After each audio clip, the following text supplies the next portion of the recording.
It's time to take a look at stories making the headlines on Nigerian newspapers. And I have with me Dikbo Ewole, strategy consultant and public affairs analyst here with me in the studio. Dikbo, it's nice to see you. Good morning, Mike. Great.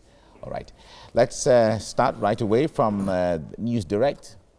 News Direct is where we start from. Nigerian importers kick against surcharge on cargoes by international shipping firms.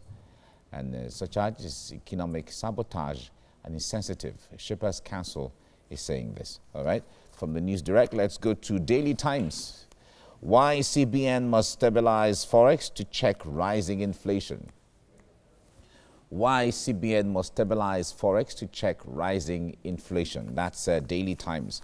And from there, let's go to the Blueprint newspaper. Blueprint says recession looms as dollar squeeze threatens economy. Naira down to 480 Naira to a dollar, 550 Naira to the euro, and 610 Naira to the pound. Federal government sets aside 3.1 trillion Naira for debt servicing in 2021 budget. Wow, that's a lot there. From the Blueprint, let's go to the national economy. Nigeria saved 230 billion Naira in 3 years from IPPIS implementation. Workers must work with government to plug loopholes. The finance minister is saying this. From there, let's go to the Daily Trust. Daily Trust newspaper says that Nigeria's debt servicing to hit 13.5 trillion Naira as federal government unveils 2021 budget details. We are now in debt crisis. Economists are saying this. Delay in World Bank loan will worsen power challenges. Okay, that's what you see on the front page of the Daily Trust. From there, let's go to the last newspaper now, Leadership newspaper. And it says UN, EU, ECOWAS condemn coup attempt in Mali. Soldiers arrest president, prime minister. It's insurrection, not coup, says M5 RFP. ECOWAS peace mission envoy Jonathan briefed PMP, that's President Muhammadu Buhari. UN Security Council holds emergency meeting today over the situation in Mali. And that is where I want us to start right now, because the whole of West Africa had woken up to this story, which a lot of people have condemned. Dikbo, I wonder when this came to you, I wonder how you reacted, because it was a coup again, you know. Yes, in 2020. Exactly. In 2020, it talks about how outdated the coup system is. Talk to us about this. Okay, well, it is quite unfortunate that this has happened in Mali, but you would also remember that there have been months of protests against how the government have been conducting their business. And I think it is quite instructive to understand that when the military themselves gets to be on the side of the people and not just the commander-in-chief or the people in government, then it is something to take a closer look at. That being said, of course, I condemn the coup, but we also hope to see that there be a smooth transition to democratic government, not just saying that the military has come to take power and then they've come to seize it indefinitely. Like we said, this is 2020. Nobody does that any longer. But hopefully, we hope that we see a smooth transition to civilian rule in Mali. All right. This happened in Zimbabwe as well. You know, transiting from former President Robert Mugabe to Emerson Mnangagwa. But the concept of the military being the ones to do that, I want, because everyone has condemned that process. Although President Boubacar Keïtaas still has about 3 years to go. But I wonder how this does it legitimize? It's what the people want, but the way it is done, does it justify the fact that this is what the people want? Okay, well, in this case, the means do not justify the end. But of course, it is also understanding the fact that as a government, you need to be sensitive to the needs of the people. You need to be sensitive to their complaints. You need to be sensitive to their agitations. So if you have a government of people where for so many weeks, so many months, they've had several complaints about how you go about governance, talking about insecurity, poverty, and all those indicators that make life unbearable for people. And then they have the military on their side. It is a bit inevitable. So yes, I think it is quite a cautionary tale for a lot of nations on the African continent to understand that it isn't just enough to say that you are governing a people. You also need to be sensitive to their needs. You need to be sensitive to their demands and ensure that life is at least bearable and livable for them. But that being said, the military being, for example, in Zimbabwe now, the military being the transition tool to another government, which we're hoping to see in Mali right now, isn't the ideal thing to do. But I think we're here today. We're here today and we're hoping to see that they do transition to civilian government. Oh, it's okay. Let's bring in Ambrose Igboke here, PR consultant and public affairs analyst, joining us via Skype from Enugu. All right, Ambrose, good morning. It's good to have you join us right now. Now, if you check what's going on in Mali, as at now, we hear the president or former president, okay, fine. By constitution, he's still recognized as the president, although from what happened. But Boubacar Keïtaas has addressed the press and dissolved the government. Do you see this as an afterthought or just the right way to go? First of all, no matter how insensitive a democratic leader is, the military shouldn't and cannot overthrow or arrest a sitting president in the 21st century Africa. It is an anathema to modern governance, and it should not be tolerated or condoned, no matter how well intentioned that kind of action is. We have had history. Remember the history of coups in Africa started from the mid-60s, from the 1965, Nigeria had its own fair share in 1966, 15 January. And in 1966, a lot of the African countries had military coups.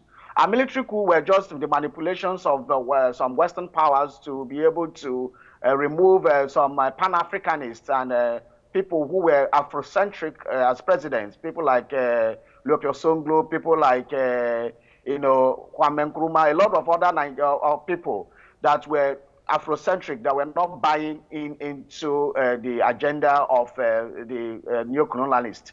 Having said that, over the years, before in the 70s, even 80s, it has always been coup. The military didn't do any better. Now, Africans have, metamorphosed into modern democracy along the region, especially in Western Africa. So in this year and time, we cannot be saying this. I think the ECOWAS, I don't know what ECOWAS have been doing recently, but they should rise up and fight this. The same thing with the AU. I remember that during the tenure of President Olusegun Obasanjo between 1999 and 2007, something happened in Sao Tome and Principe, if I'm not mistaken. You're right. Where there was something like this happened. And, Nigerian troops just went there and they arrested the boys. Obasanjo said, arrest the Boy Scouts. So what has happened is they restored democracy there immediately. And those are kind of action we need. Remember what happened in Côte d'Ivoire that happened about the Alassane Ouattara and the rest, how the AU intervened and the ECOWAS also intervened. And I think that should be the action that should be taken here in Mali. Because once this precedent is set again, then other guys are watching in Africa. And then some military guys will try to attempt to start this in other countries. So it should be condemned roundly, not just being condemned by mouthing it. There should be action taken, and the coupists should be arrested immediately by a joint task force of ECOWAS, and there should be a military arrest of all those people involved. And then ECOWAS can now midwife a transition that is led by diplomats, and they can midwife an election for the people of Mali. Okay. And now, Dipo, as Ambrose has said, we saw that in Nigeria led that and made this voice strong as a leader in the region. We saw that in Sao Tome and Principe. We saw also in against Laurent Gbagbo, although in partnership with the UN forces and all of that. We also saw that in Gambia, after Yaya Jammeh and all of that. What role do you think Nigeria should play here? How should Nigeria direct this? Because in some spheres, it is said that Nigeria is West Africa and West Africa is Nigeria. Yes, that is an actual fact. And I think that I would have expected that maybe sometime around yesterday to this morning, that the president of Nigeria would have made a very strong statement to this effect. And like I said, there's going to be an emergency UN assembly being called on this issue. I'll also have expected that he'll have made calls to all the ECOWAS heads of states to ensure that, to ask and demand that this not stand and ask for a way forward. If there needs to be military intervention, like he rightly said, it needs to be done if we can be mobilized within the next 72 hours to ensure that this precedence isn't the norm in the continent right now. Because, I mean, he also rightly said that we had this wave of coups in 60s, 70s, and the 80s. We can't go back 20, 30, 40 years in 2020 right now. We need to chart a way forward, and there needs to be clear leadership and a clear tone set by the Nigerian president. Okay. Let me ask you the same question before we go, Ambrose. The point there is a lot of people expect Nigeria to act and be very decisive, like you were saying earlier on. What do you think? But there is this balance between Anglophone and Francophone countries, and we know the role of France in Mali and some of the Francophone countries. How would Nigeria, or how challenging would Nigeria step into the situation in Mali? It's unfortunate that recently Nigeria has taken the backseat in international diplomacy, politics, and interventions. Is it the same Nigeria we're talking about, the Nigeria of ECOWAS in the 90s, that mobilized ECOWAS and single-handedly almost brought, Liberia warlords to his knees and engendered a democracy there till today? Is it the same Nigeria we're talking about? Is it the same Nigeria that in the 70s, through the Murtala Mohammed, had an aligning with the Soviet bloc and calling bluff of the Western bloc by going against applying arms, ammunition, and all the military support to Rhodesia that later became Zimbabwe? Is it the same Nigeria we are talking about? So, I mean, Nigeria should wake up to his role, in this. So Nigeria can actually rally around and do what they used to do. We are not for taking actions. We took the actions in the 60s, 70s, 80s, and even the 90s. What is wrong with us in the millennium? So Nigeria can do it. Nigeria can rally around. Nigeria is the next door neighbor. Nigeria is the West African king, and can do a lot of intervention. It's about a phone call to the president of, to Mr. Macron, and say, look, we are going to do this, and then there can be action. If the other way around, the French people are the people supporting this coup or whatever, then Africans can say, no, we don't want it. So I think that France has no much to say here if the African people can unite and take action. Let's start off with what we have on News Direct. Nigerian importers kick against surcharge on cargoes by international shipping firms. You'll find that on page 3 of News Direct, Nigerian News Direct newspaper. Let's move on to the Daily Times. The Daily Times has why CBN must stabilize forex to check rising inflation. That's what you find on the Daily Times newspaper. On the blueprint, recession looms as dollar squeeze threatens the economy. You have that on the front page of the blueprint newspaper. And on the national economy, Nigeria saved 230 billion naira in 3 years from IPPIS implementation. Workers must work with government to plug loopholes, says the finance minister. You'll find that on page 1, the front page, and also it continues on page 4 of the national economy newspaper. And on the Daily Trust, you have Nigeria's debt servicing to hit 13.5 trillion naira. As FG unveils 2021 budget details, we're now in debt crisis, says economist. Delay in World Bank loan will worsen power challenges. You have that on the Daily Trust, and we're going to be discussing that very soon. On the leadership newspaper, you have UN, EU, ECOWAS condemn coup attempt in Mali.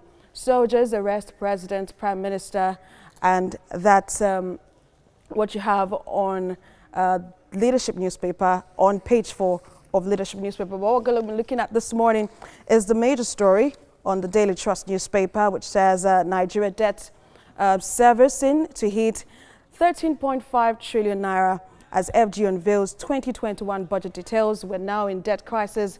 Economists are saying that, and a delay in World Bank loan will worsen power challenge. That's from the Ministry of Power, according to an official at the Ministry of Power. Very interesting topic. So let me bring in the gentleman now to discuss this. I'm going to be starting with you, Dipo. How concerned are you when you hear these big figures and knowing that it's not like someone is owing us, we're the one who's owing and we're going to have to pay this money in very soon? Well, for me, it is very alarming, and pardon me that I chuckled at the beginning. But the question is, all the monies we've been borrowing, where has it been going? how much value have we been able to derive from such monies? And interestingly, we're not getting to see a lot of those gains right now. So the question is, why are we borrowing and what are we paying back with? How can we justify said loans that we've taken over the years? And I mean, our debt profile keeps increasing practically almost every quarter. And for me, it is quite alarming seeing the figures that we're looking to, that we have for the 2021 budget, over 13 trillion naira. Yeah. That's a lot of money that could do a lot of things in-house. But of course, we still have to service our debts because they are our responsibilities. But for me, I would say that it's high time the government look inward and see how they can generate true value from the loans that we've been collecting over the years and over the decades from people. Now let's bring in Ambrose. Ambrose, we see that the government, has given explanations as to what they're going to be doing with the loans being collected from countries, from the international community. As one of the things is capital funding. They're going to be of course, trying to see how they can rejig the power sector, build infrastructure. But what comes to mind for you when you hear that we're owing, or we're going to be servicing 13.5 trillion naira? What comes to your mind?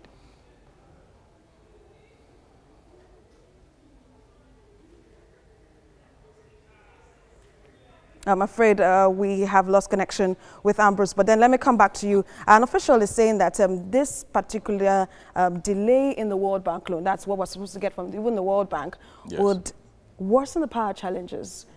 This is what Nigerians have always been crying for. We want stable power, yes, in the country. So while the government is borrowing this money, it's actually for a good cause, some will argue. Yes, it is, but the question is, all the investments we've had in the power industry over the decades, where has it gone to? Have we been able to adequately account for it? Now you're saying that because the World Bank is delaying the loan we want to get from them, oh, that's the reason why we're going to have power challenges. For me, I think that's a bit irresponsible, because the question is, all the money we've had, all the billions of dollars we've sunk in the power sector over the last, let's say over the last 10 years, where has the money gone to? How can we account for it? We've not been able to account for the monies we spent in the past, but we're so eager to go get more. I think that, for me, it's irresponsible, and that's why I was saying earlier that I would expect the government to be able to sit back and say that, you know what, these monies that we're borrowing, how can we derive true value from it? And when I say true value, I mean that we're saying we want to invest it into power. Does it go into power, or it goes into the pockets of a lot of some people, and then a little goes into power? Because so far, I think that's what we've seen over the years and over the decades. So I think that's, for me, it's unacceptable, because we keep increasing our debt profile, and generations to come may not be able to repay these monies. So I think it is irresponsible for a government to keep borrowing and borrowing, and there aren't clear checks and balances to ensure that we are getting actual value for what we're borrowing the money for. Well, the government will, of course, argue that these monies are needed to build infrastructure, which they will say that the successive governments, have not been able to put this money to good use in the time past. And this government is saying that it has policies, which is good on paper, some will argue. It has policies that would rejig the economy. It has been able to pass laws just like the Karma Act 2020 that we've seen yesterday. And so people of course, the government is optimistic that while they're borrowing, if they can fix the infrastructure in the country, we'll be able to service the debt. Yes, so ideally that is the theory. That's the point A to point B, the straight line that you draw from it, saying that, okay, we need to borrow X amount of money to fix this, to fix power, and then the economy gets back on track. So ideally, that is what it is. But you would forgive me if I'm a bit pessimistic, even though the government is optimistic, saying that in times past, historically, we've not had a very good history with our government in terms of channeling resources and channeling funds to what they actually said they would be using them for, and saying that it's going to actually improve the lives of people. So permit me if I'm being pessimistic, saying that even so, I'm tired of this conversation where they get to blame the previous governments or previous administrations that came before them, because the question is, you've been there for 4 or 5 years. What have you been able to do with the monies you have been borrowing? Because they've been doing a lot of borrowing. This current administration, they borrowed a lot of money. How can you adequately say that you've been able to channel these resources? Okay, how have you been able to channel these resources? So for me, that is the perspective I'm coming from, why I'm saying that we need to get true value, because we've had enough of these borrowings. It is enough. Enough is enough. Okay. So if we're going to look, prefer solutions as to how the government can actually see how we can, of course, offset this debt and then get the economy back, what would be your suggestions if you look at the various sectors? What would be your suggestions? Because even on one of the newspapers, we see that governors are saying we're broke, we need money, we need bailout funds from the federal government. So how do you think states, the federal government, can latch onto the resources that Nigeria has, to rejig the economy? First, I would say we need to cut costs. This is something we've said for years. We've been saying it for a lot of years, even before this administration, saying that first we need to cut a lot of cost. The way we run our government, it is too expensive. We cannot afford it. And I think it is also quite humorous that we keep saying that we're broke and then we keep running one of the most expensive governments in the world. So for me, it is worse than an irony. It doesn't even fit. It doesn't work. So first, we need to cut costs and see what we can actually afford in terms of governance. That being said, yes, we may still need to borrow loans from external bodies and external organizations and the international community. But for me, if we say that we're borrowing X amount of money in dollars, billions of dollars, we should be able to account for it. For me, I have an issue with lack of accountability when it comes to our government. How our resources have been because spent. so far we haven't seen a lot of that. We get to borrow money and then that's all we get to hear of it. And then now we're saying that in 2021, we're going to be servicing our debt to the tune of 34.5 trillion naira. That is a lot of money. And I'm sure if you look at the percentage to the entire budget that we'll be funding, it's not going to be less than 70%. I haven't seen it, but I mean, historically, that is how we've been running our budget. For me, it is not sustainable. It is just not sustainable. We can't build an economy that way. But yes, debt is also part of it. Debt is a financial tool. There's nothing wrong with it, okay? It's also how you get to build an economy, even how you build businesses.